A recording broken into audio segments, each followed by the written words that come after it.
চরিত্রটার নাম চিলি এবং এতদিন অবধি মানুষ আমাকে কেবল পজিটিভ চরিত্রই দেখেছে। এটা আমার অভিনীত সেই অর্থে প্রথম নেগেটিভ চরিত্র, তো আমার জন্য এটা যথেষ্ট চ্যালেঞ্জিং।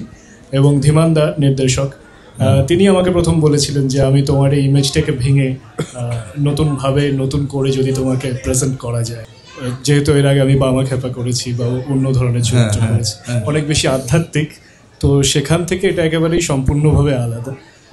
এবং এখানে মানে ছবিতে আমার বস হচ্ছে রনিদা, দুষ্টু লোক। তো সেই দুষ্টু লোকের অ্যাসিস্ট্যান্ট বলতে গেলে আমি, এবং fullstop.com এর একটা খুব পিভটাল একটা চরিত্র হচ্ছে চিলি, যে মার্ডার টার্ডার এক্সিকিউট করার জন্য তোমাকে দায়িত্ব দেওয়া হয়েছে। আমি মূলত সেই অর্ডারগুলোকে তুলে আনি, এক্সিকিউট করবার লোক হচ্ছে, তো আই এম দ্য সেলস গাই। আচ্ছা, বাংলায় সচরাচর তো এরকম সুযোগ পাওয়া যায় না, এবং হঠাৎ করে সুযোগটা এসেছিল, তো তখন মূল কারণ ছিল এটা। আর হিরো সম্ভবত আমি নই, হিরো তো ওখানে বসে আছে। গল্পের হিরো তো তুমি। বাবার সঙ্গে কেমন তোমার ইন্টারাকশন হচ্ছে? সত্যি বলতে আমি প্রথম যখন শ্যুট করতে যাই তখন বাবার সাথে সিনগুলোই ছিল। আচ্ছা। এবং শান্তিদা ওই চরিত্রটি করছেন। হ্যাঁ, তো প্রথম দিন একদম গিয়েই শুটিং করছি এবং বাবার সাথে সিনগুলো, এবং শান্তিদা অভিনয় করে আমার খুব হেল্প হয়েছে, মানে অন্তত আমার অভিনয় করতে খুব হেল্প হয়েছিল, এবং সিনগুলো বেশ মজার, আশা করি মানে লোকের ভালো লাগবে। তোমার কি কখনো মনে হয় যে ধরো গ্রাফিক নভেল থেকে ছবি যখন হচ্ছে আর কি, তুমি ধরো হয়তো স্ক্রিপ্টে কিছুটা অনেক সময় মানে বইতে, মানে ছবির বইতে যেমনভাবে ইলাস্ট্রেট করা আছে, সেটা তো একটা মানুষের মানে যারা পড়েছে তাদের মাথায় তো একরকমভাবে ওটা স্ক্যান হয়ে আছে। তো তোমার কি মনে হয় এটা একটু বেশি চ্যালেঞ্জিং? যখন আমি অভিনয়টা করছি তখন একটা তো আপনি যেমন বলেন ছবি আছে, সেটা মাথায় রাখতে হচ্ছে। এবং একটা মজার ব্যাপার হলো এই ফিল্ম উঠে যাওয়ার পর থেকে আমরা যে ডিজিটাল মাধ্যমে শ্যুট করি সেগুলো কিন্তু একটা ফ্রেম দেখতে গেলে, মানে ফ্রেমগুলো জুড়ে জুড়ে, এবং এই ফ্রেমগুলো আর পাঠকের মাথায় যে ফ্রেম আছে এই দুটো মেলানো, সবসময় যে আমি ওই চাপটা নিয়ে অভিনয় করছি এরম নয়, কারণ নির্দেশক অনেক সময়ই ওইভাবেই কম্পোজিশন করছেন বা একটা আলাদা মিডিয়াম, হ্যাঁ অবশ্যই সেটা থাকছে সেগুলো, কিন্তু আমি সাথে সাথে ওটাও মাথায় রাখার চেষ্টা করছি যে যখন একটা সিনের মধ্যে হয়তো একটা মোমেন্ট যখন লোকে দেখবে তখন বলবে হ্যাঁ এটা আমি দেখেছি বা এটা আমি ভেবেছি, হয়তো গোটা সিনটাই তার হয়তো হুবহু মনে হবে না, কিন্তু কিছু কিছু ফ্রেম সে রিলেট করতে পারবে, এই জায়গাটা আমি মাথায় রাখার চেষ্টা করেছি। তো তোমার ফিল্ম ডিরেক্টর বন্ধু সঙ্গে তোমার মিশেল কেমন হচ্ছে? আমার ফিল্ম ডিরেক্টর বন্ধুর সঙ্গে মিশার আলাদা করে চেষ্টা করতে হয় না, ও এসেই মিশে যায় আর কি পুরো ব্যাপারটার সাথে সাথে। প্রথম যাদের সাথে আমি শ্যুট করেছিলাম শান্তিদা এবং মো ছিল, তো ওর সাথে জেলিংটা আমার খুবই ভালো হয়েছে, এবং বললাম যখন ওর সাথে আলাদা করে মিশতে হয় না, ও ঠিক এসে মিশে যায়। না এমনি মানে দেবাশিস এমনিও খুব সহজ সরল একটা মানুষ, মানে আমার অন্তত দেখে তাই মনে হয়েছে। বেশি মিশলে হয়তো অনেক কিছুই মনে হয়, কিন্তু এবার টনির কাছে আসি। হ্যাঁ, টনি অবশ্য ছবি শুরুর আগেই একবার আমার সঙ্গে যোগাযোগ করেছিল, হ্যাঁ যখন এবং গোগ্রাসে কমিক্সগুলো পড়া আরম্ভ করেছিল। তো টনির কাজটা করতে কেমন লাগছে? খুব ভালো লাগছে, তার কারণ এই কাজটা আমি অনেক দিন ধরে করছি, মানে একদম মানে প্রথম ফেজ থেকে, জবে থেকে। এটা অনেক দিন ধরে না করলে খারাপ লাগবে? না না সেটা না, মানে আমি মনে করি এই যে স্ক্রিপ্ট থেকে একটা অভিনেতা হয়ে মানে একটা চরিত্র হয়ে ওঠার যে প্রসেস, সেটা আমি সবসময় খুব এনজয় করি।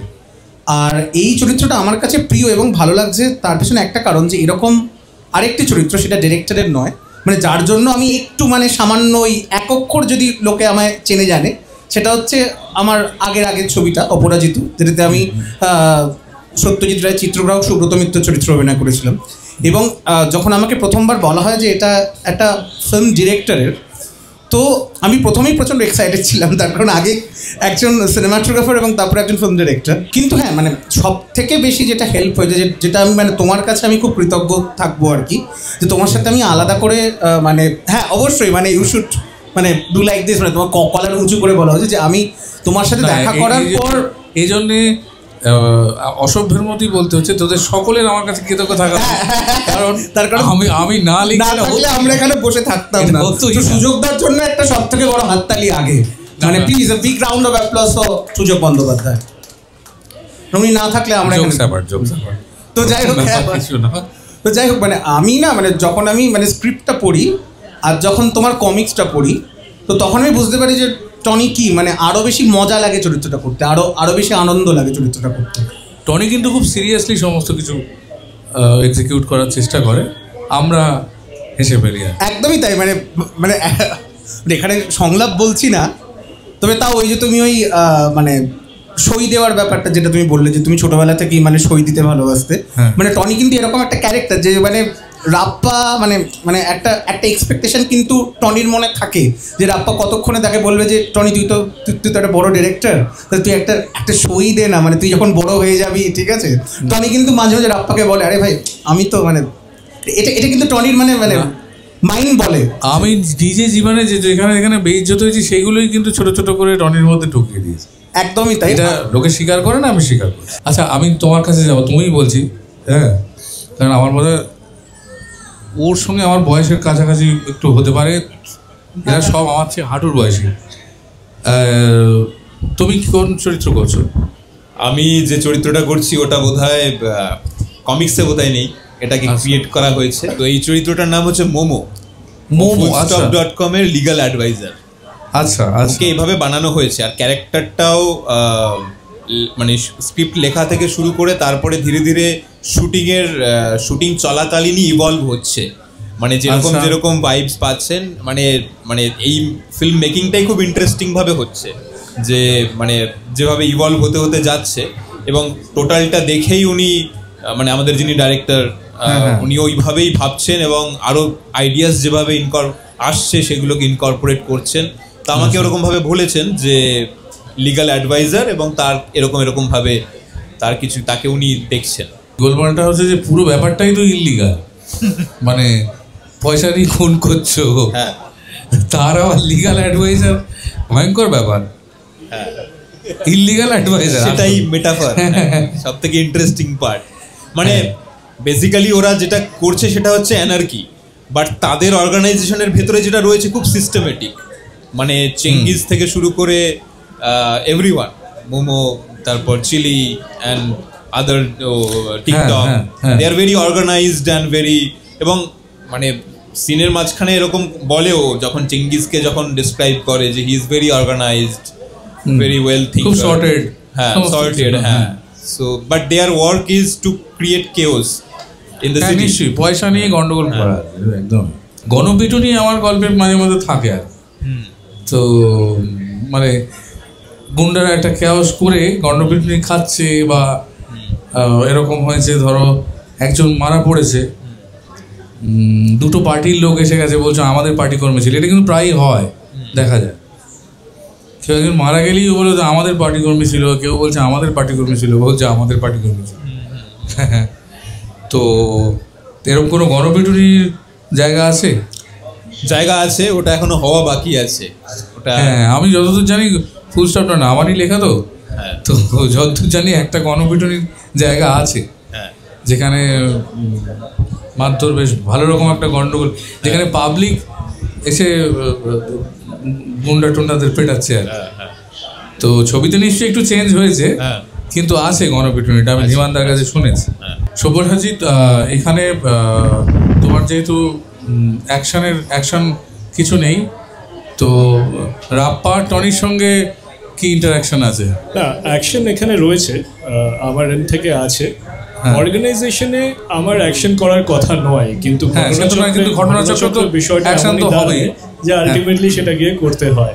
হ্যাঁ, আমি একটা জিনিস এতক্ষণ গোটা কনভারসেশনটা শুনছিলাম আর আমি এটা ভাবছিলাম, আমার মনে হলো যেটা বলাটা খুব প্রয়োজন, মানে তোমার কাছেও এবং অডিয়েন্সের কাছেও। দেখো, কমিক্স তো আমরা ছোটবেলা থেকে পড়ি, অ্যাটলিস্ট আমি তো পড়েছি। টিনটিন অ্যাস্টেরিক্স দিয়ে শুরু করেছি, চাচা চৌধুরী, বিল্লু, পিঙ্কি, সমস্ত সবই পড়েছি। আমার কাছে ছোট থেকে এটা খুব অ্যাট্রাকটিভ লাগতো, বই পড়ে নিজেকে ইমাজিন করতে হয় যে কি ঘটছে বা কেমন দেখতে, বাট কমিক্সে আমি দেখতে পাচ্ছি চোখের সামনে। ওই ভিজুয়াল রিপ্রেজেন্টেশনটা ছোট থেকে আমি চোখের সামনে যখন দেখেছি, তো ওটা না মাথায় বসে যায় যে এরকমই হচ্ছে আর কি বিষয়টা। তো এইটা যখন রাপ্পা কিন্তু আমি অনেক আগে পড়েছি, মানে পড়তাম, বাদামি চেয়ার, হ্যাঁ, হ্যাঁ। এলভিসের হিরে যা যা আছে আমার কিন্তু সেগুলো পড়া। আচ্ছা। তো আমাকে যখন প্রথমবার ধীমানদা এটা বলে, আমি বললাম রাপারায় হচ্ছে, মানে কমিক্সটা এবার স্বাভাবিকভাবেই ওই ইমেজটাই মাথায় আসে যে এইভাবেই করা হবে, কমিক্সের মতনই হয়তো বিষয়টা দাঁড়াবে।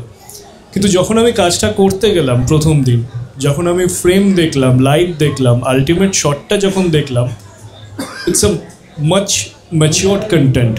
আমি বলতে পারি একটা ফিল্ম নয়ার টাইপের ক্রিয়েট করা হয়েছে। কলকাতা শহরকে, মানে কলকাতার মধ্যে যে ক্রাইমগুলো হচ্ছে, কলকাতাকে একটা অন্য মোড়কে দেখা যাচ্ছে, যেখানে এই ক্রিমিনাল অর্গানাইজেশনটা কাজ করছে, যেভাবে তারা গাড়ি নিয়ে আসে, যেভাবে তারা নামে, এত সিনক্রোনাইজড ওয়েতে তারা কাজ করছে। এটা কিন্তু চট করে, মানে আমরা কোনো কমিক্সের ডেরিভেটিভ যখন কোনো সিনেমা দেখি, এটা দেখা যায় না। এই কমিক্স থেকে কাজ হচ্ছে যেমন সত্যি, তেমনি যদি আমরা তলিয়ে ভেবে দেখি, আর আমি যদি খুব ভুল না করি, এটাই বোধহয় প্রথম ভারতবর্ষে গ্রাফিক নভেল থেকে একটা মৌলিক গল্প থেকে প্রথম সিনেমা হচ্ছে। কারণ হাদা ভোঁদা একটা সিনেমা হয়েছে, কিন্তু হাদা ভোঁদা কোনো পূর্ণাঙ্গ গল্প নয়। হাদা ভোঁদার ক্যারেক্টারটা নিয়ে একটা সিনেমা হয়েছিল, ওটা ঠিক মানে একটা পার্টিকুলার কমিক্স থেকে গল্প হওয়া কিন্তু নয়। আমরা আশা করি আমাদের এটা কবে রিলিজ করবে, আমি শুনছিলাম গরমের ছুটি বা পুজোর ছুটি, সেটা কি কেউ জানে? আমি যতদূর জানি গরমের ছুটি, এত অব্দি প্ল্যান আছে। মানে আপনি যখন জানলেন প্রথম যে এটা নিয়ে ছবি হবে, আপনার মাথায় কি কি ভাবনা চিন্তা এলো? কি ভাবলেন বা কেমন লাগলো? অবশ্যই ভালোই লাগবে। প্রথমে ভাবনা চিন্তা এলো, সত্যি কথা বলবো, একদম সেটাই। প্রথমে ছবি হবে শুনলাম, রাইটস বিক্রি হচ্ছে, বেশ কিছু টাকা পাবো, ভালোই লাগলো প্রথমে। অনেস্ট, একদম বাজে কথা বলে লাভ নেই। মানে মিথ্যে কথা বলবো না যে গল্প তৈরি করার সময় যখন আমি রাপারায় তৈরি করেছি, তখন তো নিশ্চয়ই মনে হয়েছে যে এগুলো যদি কোনোদিন ছবি হয় বা অ্যানিমেশন মুভি হয়। তো এটা আমি বুঝতেই পেরেছিলাম যে বাংলায় একটা ওইরকম রাপারায় নিয়ে একটা অ্যানিমেটেড মুভি হওয়া অসম্ভব। মানে ওই বাজেট প্রোভাইড করা সম্ভব না। কিন্তু লাইভ অ্যাকশন মুভি তো হতেই পারে, এটা আমি বহু সময় ভেবেছি। কিন্তু সেটা আলটিমেটলি যখন হলো, যখন কেউ তৈরি করতে এগিয়ে এলে, তখন অর্থকরী দিক ছাড়াও একটা ভীষণ আনন্দ হলো। মানে রাপারায় নিয়ে এই যে মুভিটা হচ্ছে, এতে কিন্তু রাপারায় চরিত্রটার কিন্তু একটা আপলিফটমেন্ট হচ্ছে। রাপারায় যখন প্রথম রাপারায়কে দেখি আমি কমিক্সের পাতাতে, আনন্দমেলাতে, আমার দেখে খুব মনে হয়েছিল যে একটা সাদামাটা গড়পড়তা ছেলে, মধ্যবিত্ত বাড়ির, এবং কোনো অ্যাঙ্গেল থেকেই, মানে তুমি তো এঁকেছো, মানে জীবনদান তুমি করেছো, কোনো অ্যাঙ্গেল থেকে তুমি রাপ্পাকে হিরোইক বানাতে চাওনি, ফিজিক্যালি লার্জার দ্যান লাইফ কিন্তু আমি বানাতে চাওনি। এইটা কেন? যদিও ও হিরোইক সেটা আলাদা ব্যাপার, কিন্তু রাপ্পা মানে যাকে আমরা মানে কমিক্সে দেখি সে নয়। এইটা কি তুমি ইচ্ছা করে করেছো? স্বাধীনতার পরে যখন বাংলা ফিল্ম ইন্ডাস্ট্রিতে মানে প্রমথেশ বড়ুয়ার পরে উত্তমবাবু এলেন, উত্তমবাবুর কোয়ালিটিতে পপুলার হয়েছে নিশ্চয়ই 100 বার। কিন্তু সাইমানটেনিয়াসলি যুগপথভাবে এটাও সত্যি কথা, ওই সময় কিন্তু মানে জনমানসে কিন্তু একটা ওই রকম নেক্সট জন নেভার, একটা পাশের বাড়ির ছেলে অথচ সে হিরো, সেই সমস্ত বিপদ থেকে আমাকে উদ্ধার করছে, এরকম একটা মুখ কিন্তু সমাজ খুঁজছিল। এটাও কিন্তু সত্যি কথা। এই সময়ের দাবিতে এবং শিল্পীর ব্যক্তিগত দক্ষতা, এই সব মিলিয়ে কিন্তু একটা শিল্পের বাজার তৈরি হয়। সেই হিসেবে আমার কিন্তু একজন পাশের বাড়ির বন্ধু, যে আমারই মতন, যে বন্দুক বার করলে দৌড়ে পালাবে, হয়তো রাপ্পাকে আমি গল্পের স্বার্থে দৌড়ে পালাবে সেটা আমি করতে পারিনি, কারণ সেটা করা যায় না।